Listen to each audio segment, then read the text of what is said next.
21. நம்மை பாதுகாக்கும் இறைவன். உன்னதரின் பாதுகாப்பில் வாழ்பவர், எல்லாம் வல்லவரின் நிழலில் தங்கியிருப்பவர். ஆண்டவரை நோக்கி, நீரே என் புகலிடம், என் அரண், நான் நம்பியிருக்கும் இறைவன் என்று உரைப்பார். ஏனெனில் ஆண்டவர் உம்மை வேடரின் கண்ணி நின்றும் கொன்றளிக்கும் கொள்ளை நோய் நின்றும் தப்புவிப்பார். அவர் தம் சிறகுகளால் உம்மை அரவணைப்பார். அவர் தம் இறக்கைகளின் கீழ் நீர் புகலிடம் காண்பீர். அவரது உண்மையே கேடயமும் கவசமும் ஆகும். இரவின் திகிலுக்கும் பகலில் பாய்ந்து வரும் அம்புக்கும் நீர் அஞ்ச மாட்டீர். இருளில் உலவும் கொள்ளை நோய்க்கும் நண்பகலில் தாக்கும் கொடிய வாதைக்கும் நீர் அஞ்ச மாட்டீர்.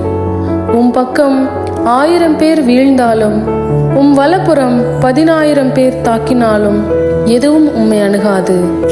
பொல்லாருக்கு கிடைக்கும் தண்டனையை நீரே பார்ப்பீர். உம் கண்ணாலேயே நீர் காண்பீர். ஆண்டவரை உம் புகலிடமாய் கொண்டீர். உன்னதரை உம் உறைவிடமாக்கிக் கொண்டீர். ஆகவே தீங்கு உமக்கு நேரிடாது, வாதை உம் கூடாரத்தை நெருங்காது. நீர் செல்லும் இடமெல்லாம் உம்மை காக்கும்படி தம் தூதருக்கு அவர் கட்டளையிடுவார். உம் கால் கல்லின் மேல் மோதாதபடி அவர்கள் தங்கள் கைகளில் உம்மை தாங்கிக் கொள்வர். சிங்கத்தின் மீதும் பாம்பின் மீதும் நீர் நடந்து செல்வீர். இளஞ்சிங்கத்தின் மீதும் விரியன் பாம்பின் மீதும் நீர் மிதித்து செல்வீர்.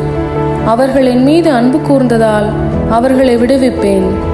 அவர்கள் என் பெயரை அறிந்துள்ளதால் அவர்களை பாதுகாப்பேன். அவர்கள் என்னை நோக்கி மன்றாடும் போது அவர்களுக்கு பதிலளிப்பேன். அவர்களது துன்பத்தில் அவர்களோடு இருப்பேன். அவர்களை தப்புவித்து அவர்களை பெருமைப்படுத்துவேன்.